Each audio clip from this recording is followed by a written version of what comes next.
Do you trust the airplane you fly?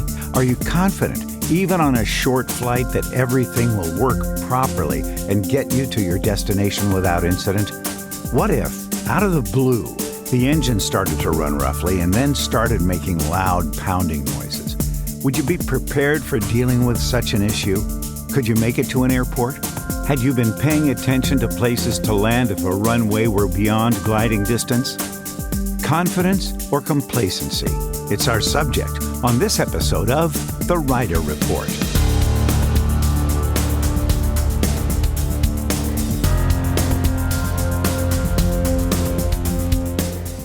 Hello everyone, I'm Rob Ryder, and welcome to episode 11 of AvBrief's The Rider Report podcast, brought to you by Avemco Insurance.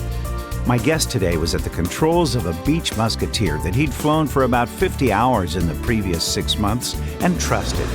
Yet there was nothing that had happened during those hours that gave him any clue about the engine issue that forced him to land. Was it contaminated fuel? Did he miss something in the pre-flight? It begs the question, how much can we trust the plane that we fly? Mason Rowe will tell us what happened and what he learned right after this message from Avemco.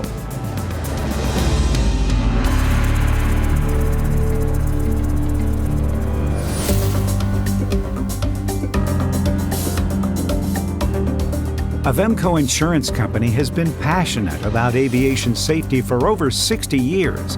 That's why they sponsor the Fast Team Wings program and support the Rider Report podcast. Avemco even rewards safe pilots with reduced premiums of up to 10%. You can instantly save 5% just for being a Rider Report listener. Call 800-353-9089 or visit avemco.com/Rider Report and tell them the Rider Report sent you. Premium credits are subject to underwriting guidelines, including Avemco recognized training and memberships. Now, the Rider Report. Mason Rowe is my guest on today's program, and he is a young man who is really making a very, very good living for himself as he's chosen aviation, and he's got a cool story to tell us of. Well, I don't know whether it's cool or not. We can figure that out a little bit later. Mason Rowe, welcome to the Rider Report. Hey, thank you. I'm glad to be here. You were a young guy. You're 21 years old. Is that correct? Yes. When did you figure out that you wanted to fly? It was on my 9th birthday. So I got to go for an airplane ride in the 210 on my 9th birthday. How did that happen? So my dad was friends with the owner of the FBO at the local airport and surprised me out there one afternoon. Even drove the back way into the park so I wouldn't know where we were going. And I got to go for an airplane ride. And then ever since then, I was hooked. And then at age 12 is when it really kicked off. But that first airplane ride just did it. In this 210, did the pilot put you in the right seat for that? Oh, yeah. Cushions? Yep. Oh, yeah. I was short, but I was still flying. I couldn't see over the dash on the 210, especially at 9. But it was a blast. But he let you put your hands on the yoke. Oh, yeah. I got to fly the airplane. And you did not, I'm sure you couldn't reach the pedals. No, absolutely not. I didn't even know there were pedals. I couldn't see. 9 years old. And what then tripped your trigger at 12? What was the thing that pushed you farther in that direction? Well, I went to the airport, the same airport, local airport, to go for an airplane ride. And while I was out there, I met a guy named David Woosley who had just started his business out there, Leading Edge Aircraft Services. And he's AMPIA. And he happened to be working on an Avion, or had just finished one up. And he was about to leave to go to Owensboro, which is where you and I met. That's right. And before he left, he asked if I'd like to go for a ride. And I thought, absolutely. It was I was going to get 2 airplane rides in one day. I was 12. That was the coolest thing ever. And, in the Navy? You got to ride in the Navy? Yeah. That's the first airplane I flew with him. And we flew for about 20, 30 minutes. And then he had to land to get to where he was going. But after that, I started going out there every day in the summers and, on the weekends and whenever I could. And, he's like a second dad to me. And he's gotten me in over 55 different types of airplanes in the past 9 years. And we've worked on a bunch of airplanes, and my dad as well has been huge support throughout the process as well. Oh, that's fun. Did you get an A&P if he was an A&P? Did you work on that? I never did. So that was always the goal. Is at 18, I was going to go to get the A&P. I had all the time. I had worked through them. But, by the time I was 18, I had already had my instrument rating and had finished my commercial rating within like a month after turning 18. So I was completely focused on flying, and I didn't want to slow down. Oh boy, did you solo on your 16th? So a glider at 14, but not on the birthday, a powered airplane on my 16th birthday, and then I got my private pilot's license on my 17th birthday. How classic is that? Now, I'm going to go back very now. Blessed. Oh, indeed, aren't we all? That no matter when we solo, we're blessed. What airplane did you solo in? Was it a Cessna or a Piper or what? So I had my first solo as a Piper Cherokee 140. Mm-hmm. And what about your check ride for your private ticket? It was in a Cessna 172 owned by a guy named John Gaither. He let me fly that airplane for gas throughout all of my training, private, instrument, commercial. So I owe him a lot. Boy, oh boy. So it was a good instrument platform for you to learn in? So that airplane, I guess I should take that back. It's going to be. It's actually starting its process of being an instrument airplane right now. But no, I bounced around to a couple different 172s from a nice lady that owns two of them for her own flight school around here, and then a Mooney that my dad and David and John, who I just mentioned, and another guy named Travis had bought in on while I was in high school. And then I did all my instrument training in that airplane. Wow. So you've got Mooney time. So you got your complex and high performance and all of that. Yeah, the Mooney is actually what I use today to fly up to work and back when I got called in for the meeting this morning. There you go. Yeah, it's a great airplane. So absolutely. I'm sure it is. There is just something about that. The tail on the Mooney. I know it's a little tight inside, but it moves right along, doesn't it? Oh yeah, absolutely. Which model Mooney is it? This is an M20G. Oh my gosh. Okay. That's great. So it's 180 horsepower. 180 horsepower. And then somebody well before us took the time and money to put a lot of speed mods on it. The speed slope windshield, the wing fairings, it has the prop, the cowl, gap seals. And so somebody put one-piece belly. So somebody put a lot of time in it. And it's a fast little airplane because the G is supposed to be the slowest. But it's a quick airplane. Did you go on to college afterwards, did you go straight into the business? So I started a business right after high school, a little bit after high school. I guess it was almost a year after high school. It was Kentucky Flying Services with one of my really good friends, Austin Revelick. We started that, and we did aircraft flight training and ferry operations. And that we ran that for a year until I got my first big boy job. But I did a little bit of online college, but I just finished a semester working on a business degree, associate's degree, but I'm still not finished with anything like that. I've got it. Now, you said the words big boy job. What was your first big boy job? That was where I got a job flying Citations for a company out of Lexington, Kentucky. Did they pay for your type rating? Yeah, oh yeah, yes, sir. Yep, they sent me back in May of last year, and I got a PSC type rating on the 525. And then I've been flying the CJ3 and CJ1 Plus for the past year.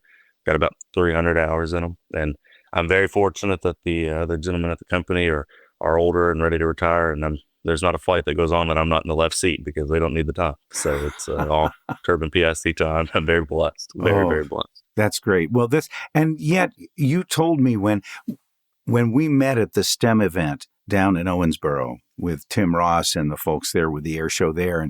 And when we were both on the panel, you had told me you were about to head up to Ypsilanti, Michigan. Tell me about that. Yes, so I just got a offer letter a couple weeks ago to go fly the 737s for Coletta Charters 2. So you're going to go up there to school, get another type rating, and fly 737s. Yes, sir. Did you approach them about that for an interview? And did you care whether it was going to be air carrier with people or cargo? So I've always looked at Coletta since I was younger. One of the bigger influences in my life, so I brought them up for more of their Lear and Falcon side of things.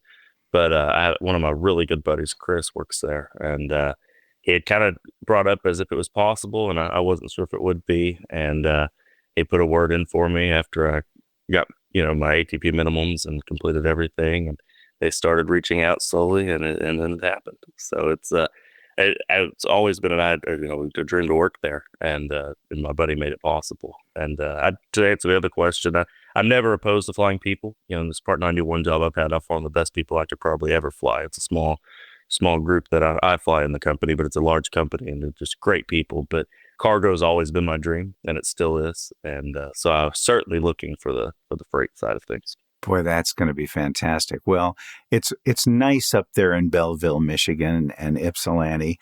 You got the University of Michigan nearby. Lots of good places to eat. I'm sure you'll find a great place to live up there because you'll be starting your day at 1 a.m. or something like that. Oh yeah, so I'll be there just for training, but I'll be actually living or based out of Cincinnati. So Oh my I'll be back gosh! here at home. So And how long is the training going to be?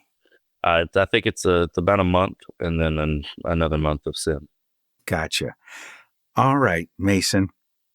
When we talked down in Owensboro a couple weeks ago, you had mentioned that you were flying a Beech Musketeer and you had a very, very interesting, challenging rider report situation, if you will. Set me up. What happened? When was it? Like how long ago?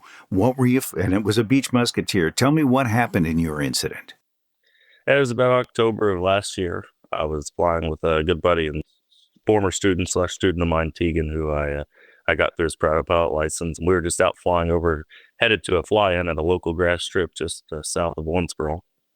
And we were out playing over. We were just over a good set of fields actually when everything kind of started and had a little bit of engine roughness, and it just kind of progressively got worse. So we started heading back towards the airport, and I would say we were maybe 4 miles from the airport when it happened, a little bit more. And as we got to the airport, it just progressively got worse. And it kind of sounded like somebody had a hammer hitting the bottom of the cowling, or, I mean, if you picture just something out there, or it almost sounded like a cow door coming open and slamming closed, but they were closed. Did you fly that airplane a lot in the past, or was this a first trip for you in this Musketeer? So that airplane had been bought by a gentleman in May while I was at my initial for the citations. And he's not a pilot, but he's wanting to learn. And found the airplane, got a good deal on it. It was a local-ish airplane. And so I had about 50 some hours in it. I think altogether the airplane had 60 on it since he had bought it. One of my other buddies had put a little bit of time on it as well. But so I mean, it was very comfortable in the airplane, and I had flown it a lot recently to the point that I don't want to say it was too comfortable, but I trusted it too much because it had done so well over the past 60 hours. So. That's always an interesting thing because you probably were hyper aware the minute things started to get rough, you understood something was definitely wrong. So in terms of time on the clock, when it first started to run rough and then it started to get bad, how long did it take you to make your decision to turn back? So it was pretty quick, within a couple of minutes. But like I said, we were over a spot of some of the best fields around, and so there was never much of a huge concern. But we were also close enough to the airport that I knew the airport could be made. So when there's a choice between do you land on the airport or land in the fields, of course the airport's going to be the choice. So Absolutely. we only had a couple minutes, but it wasn't that long to make that decision. We had probably in those 2 minutes were the only amount of time that we couldn't have made the airport had it decided to completely quit at that time. But once we'd cleared that, I was even talking to Tegan is with me that I said if it does anything now, we're in a good spot. And I mean, almost instantly after saying that is when the last pop happened, and then it was done. That was the quit right there. When you started to get the indications that it was running rough, what did your engine instruments say? Did you see oil pressure dropping?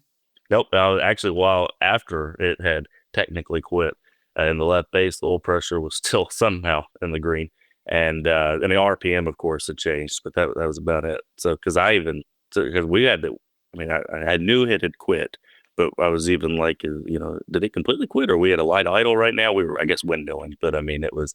I even looked over there, and there's nothing. And then airplanes usually like to talk to you before they're going to give a problem or throw something, and it didn't, and that's what threw me off guard.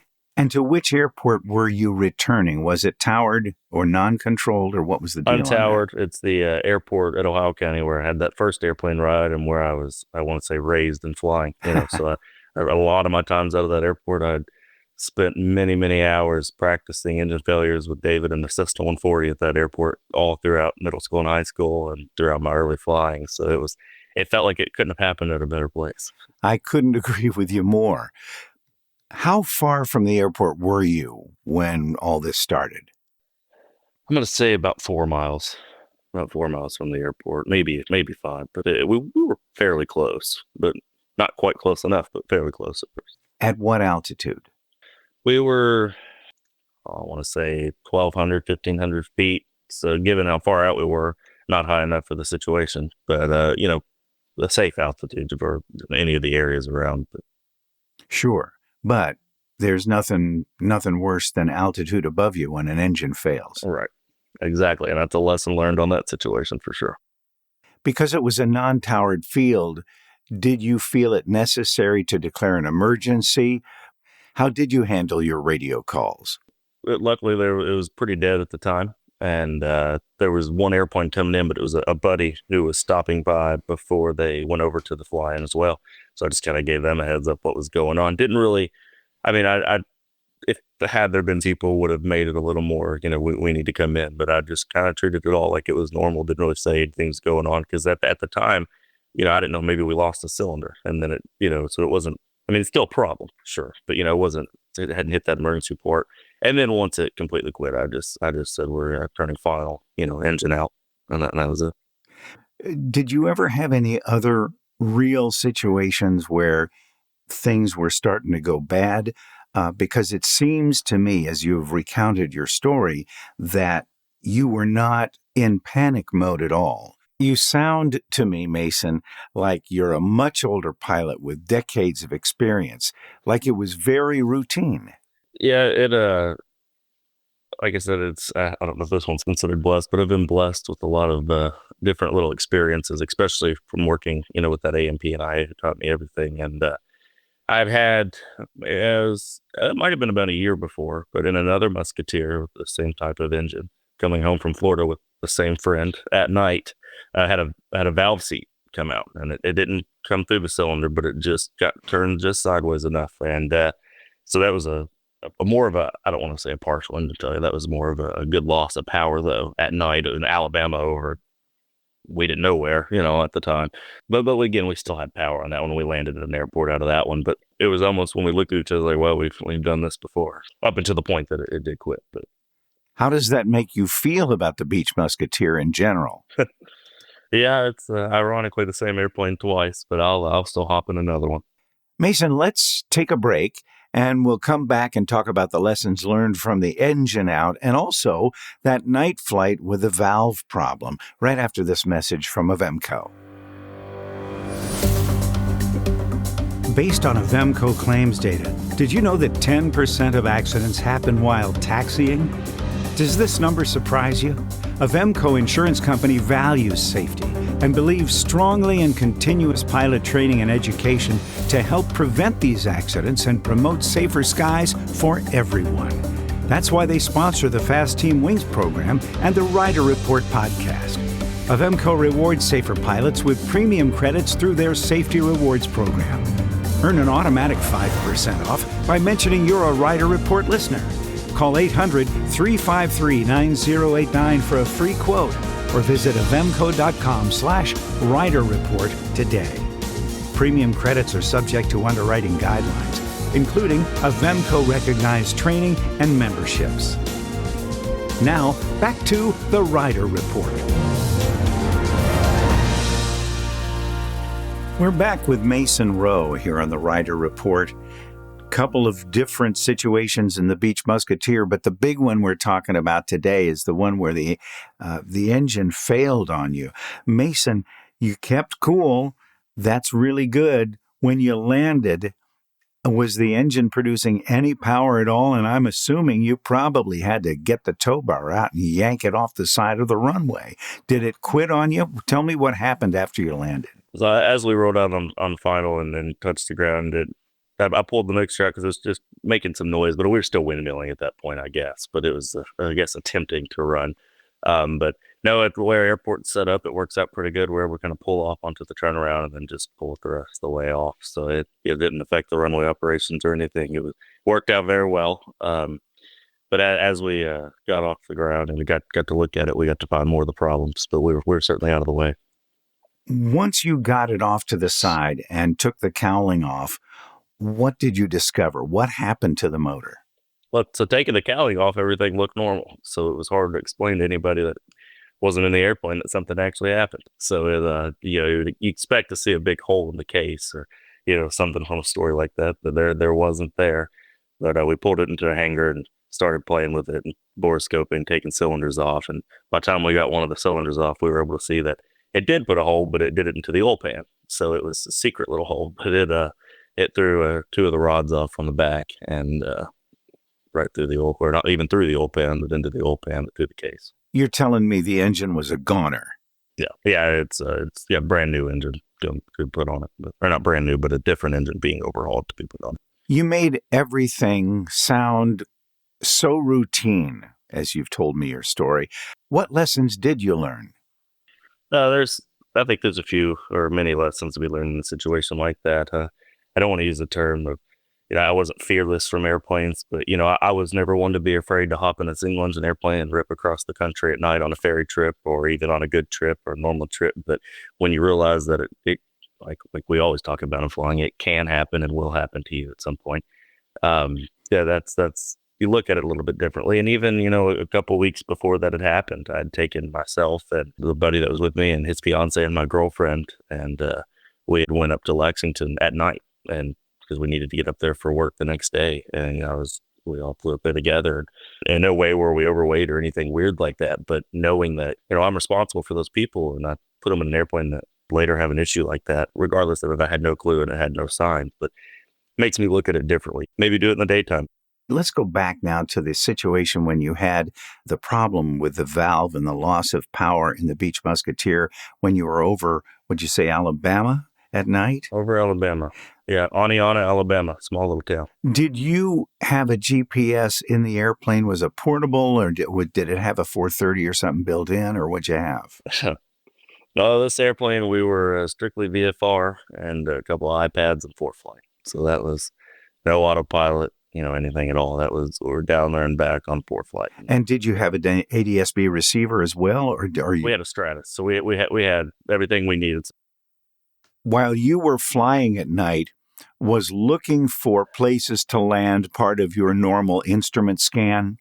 Yeah, so I was certainly looking for when you pick a spot like that in an area that you're unfamiliar with, and it's at night and these things stack up. I honestly would say I was almost a little more bothered in that situation than I was more of the actual engine failure, because it wasn't in the daytime. It wasn't at home. It was in the middle of nowhere we didn't know what was underneath us, but I could only assume it could have been fields, but I was only going to assume it was trees. And two airports there, and I chose the closest one, which it might have been a mile difference, but of course I chose the one that no one was around, that no one hangs out at that airport. There's no people there. There's nothing, not a thing, and too far away for an Uber to pick you up or Uber or anything like Uber that. Uber doesn't exist at that point. Oh yeah.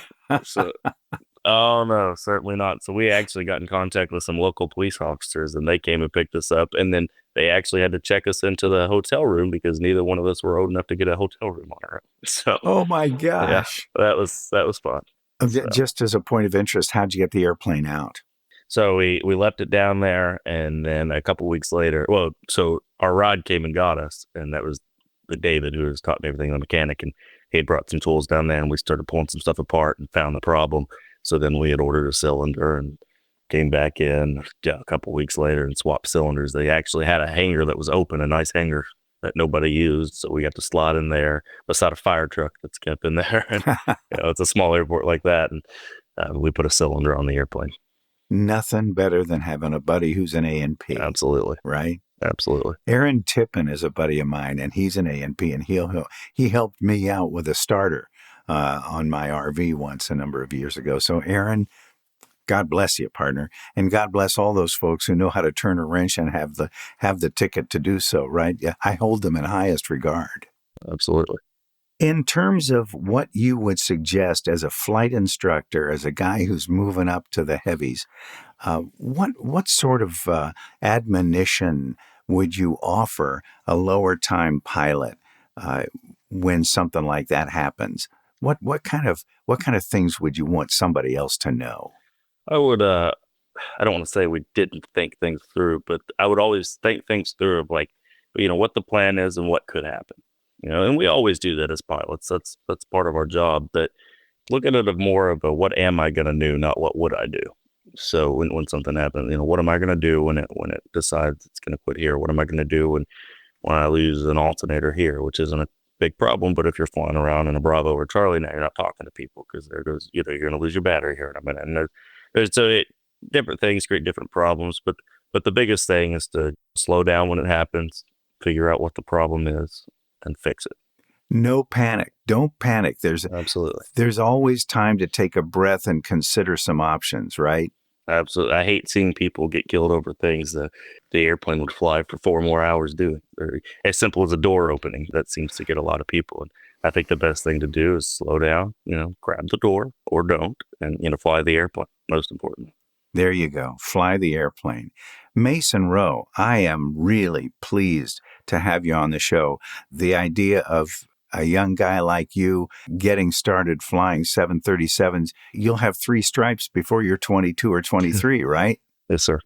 What kind of path to captain? How long do you think you'll get till you get full captain? I'm not sure. I'm sure you don't care. You just want to get in the jet. I'm just happy to be there. Absolutely. I'm happy to be there. Mason Rowe, thank you so much for being on the Rider Report.